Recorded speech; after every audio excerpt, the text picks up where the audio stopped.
A new legal case in Russia is putting a member of one of America's most prominent political families in the spotlight. Who are we talking about? Conor Kennedy, the son of U.S. Health Secretary Robert F. Kennedy Jr. He has reportedly been placed on Russia's international wanted list. Why? Over his involvement in the Russia-Ukraine war. Russia's state news agency TASS reporting that a Moscow court has authorized the 32-year-old Kennedy's arrest in absentia. The Russian authorities accuse him of serving as a mercenary with the Ukrainian forces. Kennedy disclosed in an Instagram post in October 2022 that he joined Ukraine's International Legion of Foreign Volunteers earlier that year. In fact, he said he wanted to help Ukrainians and was willing to risk his life for that cause. Kennedy, just for context, had no previous military experience and said that his time in Ukraine was brief. Now, the Russian authorities reportedly alleged that he fought with the Ukrainian forces in the Kharkiv region under an assumed identity. That claim has not been independently confirmed, reportedly. According to TASS, a conviction could carry a prison sentence of 7 to 10 years. Kennedy remains outside Russia, making any immediate trial unlikely, of course. The Russian court has issued similar rulings involving other foreign volunteers from countries including the US, Britain, Sweden, Colombia, also Georgia. And the case also has a political dimension. Let's tell you about this. Kennedy's father, Robert F. Kennedy Jr., serves in the US President Donald Trump's cabinet as the Secretary of Health. Trump and Russian President Vladimir Putin have maintained dialogue since Trump's return to the White House. As efforts continue to bring an end to the Russia-Ukraine war, Conor Kennedy was also previously linked romantically to singer Taylor Swift, reportedly, and married Brazilian singer-songwriter earlier this year. He's also the grandnephew of former U.S. President John F. Kennedy. Incidentally, John F. Kennedy and the then Soviet Union also experienced a rather tense relationship during the Cold War, swinging basically from near-nuclear conflict situation during the Cuban Missile Crisis in 1962 to a rather fragile peace that led to the 1963 Nuclear Test Ban Treaty. On to a special report. The country that once, in fact, ruled the waves now faces a devastating reality check. Moscow is openly threatening to hijack and seize Western commercial vessels across international waters in retaliation for crackdowns on its shadow oil fleet. As the Russian threat expands to that high seas level, British defense chiefs issuing an alarming admission. The Royal Navy no longer possesses the firepower of ships to protect maritime trade. Take a look.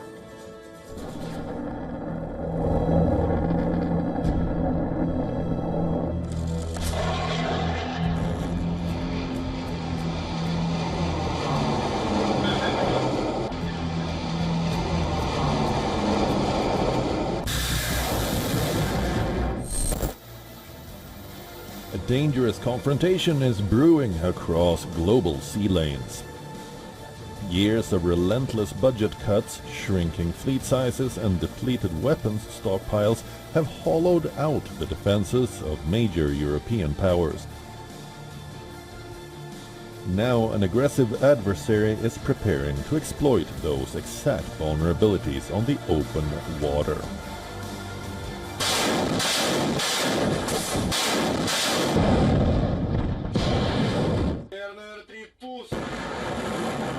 Russia has now openly threatened retaliation against European shipping if Western countries continue targeting its so-called shadow fleet.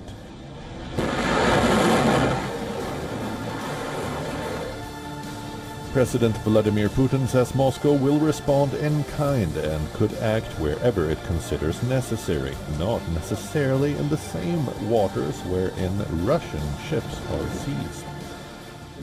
We see that authorities of some countries, in violation of international maritime law, are trying to restrict the movement of vessels operated by our economic operators, civilian vessels, I stress. They have even gone so far as to consider seizing our vessels and selling property taken from us. This is, of course, nothing short of piracy and robbery. And if such actions begin to be implemented in practice, we will be forced to respond in kind. and not necessarily in the same waters where attacks on vessels are being planned, we will determine ourselves where and when such a response is necessary and appropriate. The warnings comes after Britain and other European countries stepped up efforts to disrupt Russia's shadow fleet, a network of vessels accused of helping Moscow move sanctioned oil and evade Western restrictions. For Britain, this creates a dangerous problem. The Royal Navy is already being stretched, monitoring Russian warships and shadow fleet vessels around UK waters. Russia is no longer simply watching British ships. Moscow is warning that it could seize Western vessels in retaliation. British defense sources cited by the Telegraph warn the Royal Navy may lack the firepower to protect commercial shipping if Russia escalates. Britain is not defenseless, but protecting merchant ships across vast stretches of ocean would stretch warships, crews, fuel and weapons. Now, Russia may not need to attack Britain directly.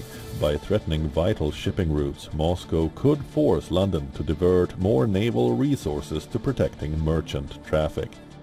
The message from Moscow is clear. You touch our ships, we can touch yours. For Britain, the question is whether the Royal Navy has enough ships and firepower to make that threat too costly to attempt. Because this time the battlefield may not be Ukraine, it may be the world's shipping lanes. Bureau Report, WION World is One. Shifting focus now, it's not just the depleting patience of Americans over the handling of the Iran war. America's stockpile continues to deplete at alarming levels, and the numbers that have surfaced now are shocking to say the least. We've told you earlier about Donald Trump's ratings taking a new hit. America's stockpile, because of the Iran war, has continuously been taking hits. According to a report by the Washington Post now, the U.S. military has lost at least 45 MQ-9 Reaper drones during the war with Iran, roughly 25% of its fleet. It's a huge number. Also, there's the other aspect of the rising cost for the United States. Also, of course, for Donald Trump. Let's just break this down. What does the report say, first of all? The U.S. military reportedly has lost 45 of these Reaper drones during the war with Iran. That, by the way, is roughly 25% of its fleet, 25%. Remember, this is used to conduct surveillance and targeted strikes, and it can cost between $30 million to $50 million, depending on the type of the sensors and the weapons it carries, according to the Air Force. So that's the cost of each unit. And the potential taxpayer cost of the recent losses standing at over $1.3 billion for that weapon system alone. And remember, this joins a growing list of U.S. weapons and munitions that have been drained by the Iran war and years of American military support for Ukraine in its conflict with Russia. And in the Iran campaign's first month itself, the U.S. forces fired more than 850 Tomahawk cruise missiles, more than 1,000 Patriot and Terminal high-altitude area defense missiles. That's THAAD. So all of this, of course, has contributed to the depleting stockpile. But you see, this is only a part of that larger problem. An issue that has repeatedly come to the fore with different sets of concerns. For example, just last week, Reuters reported that the U.S. Army has used up much of its global stockpile of highly accurate long-range missiles during that 5-month war with Iran. According to the report, in fact, this also, of course, raising concern about the military's readiness for future conflicts. The missiles are principally the Army's surface-to-surface weapons. In fact, the U.S. has also used virtually all of these weapons, according to that report. Now, this is, of course, also a significant part of America's arsenal, and it only tells us about the kind of impact the war has had on its stockpile, and also perhaps implying that Donald Trump may have to rely on more riskier piloted bombing missions if he relaunches large-scale attacks on Iran. So that's the direct implication. In fact, analysts reportedly also agree that certain munitions, including artillery shells and several types of missiles, are being produced at record levels. But they also caution that supplies might fall short of what is needed for a prolonged war. So that's the other concern that America is staring at. The supply figures reportedly have circulated inside the federal government over the last week because of tense conversations within the Trump administration about how much longer the U.S. can actually continue striking Iran or carrying out the conflict without drawing down the stockpile. Meanwhile, we also told you about the US's Abraham Lincoln crisis and the concerns that have been raised. The US military reportedly has denied an Iranian media report now that said several US Navy sailors deployed on that aircraft carrier had been killed allegedly in a brawl on board the warship. In fact, Iran's Tasnim news agency reported that several others had been injured in what it called a bloody clash on the aircraft carrier. CENTCOM reportedly has now said no service members on the carrier had died, but that one sailor fell overboard. They were quickly and safely recovered, according to the military.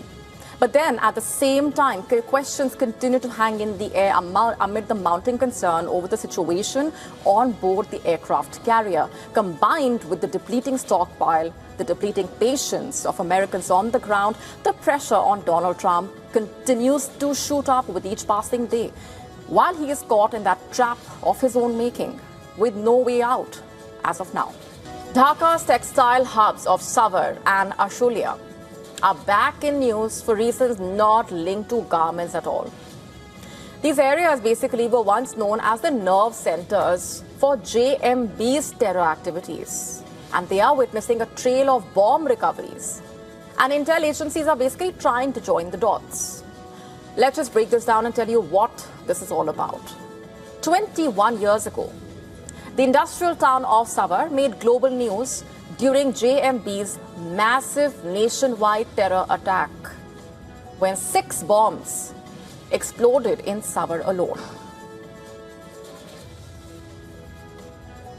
Later, the head of JMB's Dhaka division was arrested from this area. 2 decades on, the town is back in focus. At least 16 explosives, including 2 powerful pressure cooker-type bombs, have been recovered from Savar and Ashulia over the past 2 weeks. 14 of these bombs and bomb-making material recovered near a madrasa in Savar, reportedly. Bangladeshi intel agencies are now suspecting possible emergence of a neo-JMB group. Agencies believe operatives linked to this group are linked to at least 11 incidents in the last 8 months. The recoveries in Savar and Ashulia pointing to a rather familiar pattern of sorts. The textile hubs are densely populated neighborhoods with a high percentage of migrant population. And this influx makes it easier, reportedly, for terror operatives to mingle with the workers and carry out their activities and leave the area shortly thereafter.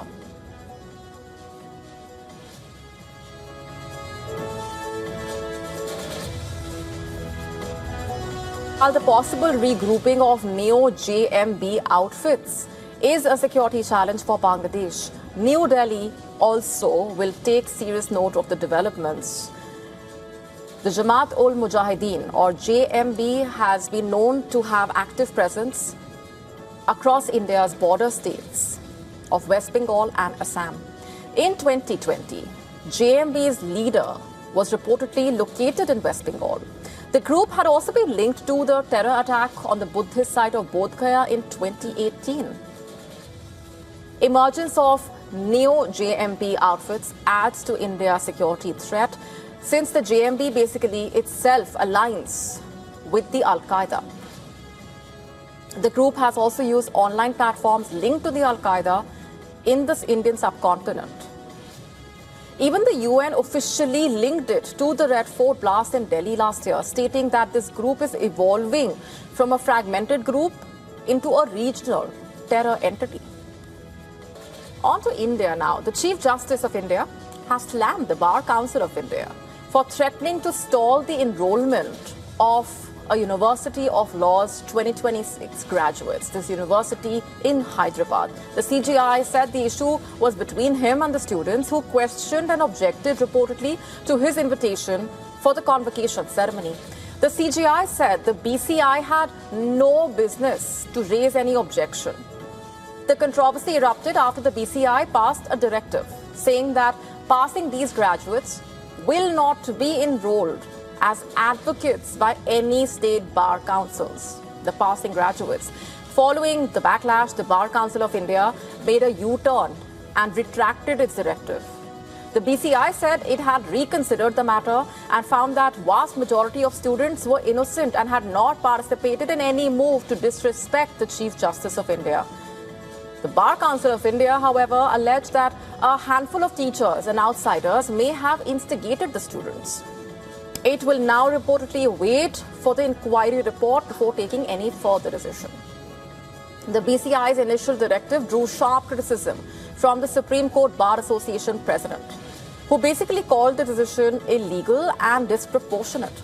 The controversy began after some students reportedly asked the university to reconsider the invitation to the Chief Justice of India. Their objection basically came in the wake of remarks made by the Chief Justice of India during a hearing concerning alleged police excesses, allegedly, against student protesters during a march to the parliament. The petitioner sought to have the CGI-led bench examine video footage of the police action, which the Chief Justice declined reportedly, saying he did not have the time to watch the videos.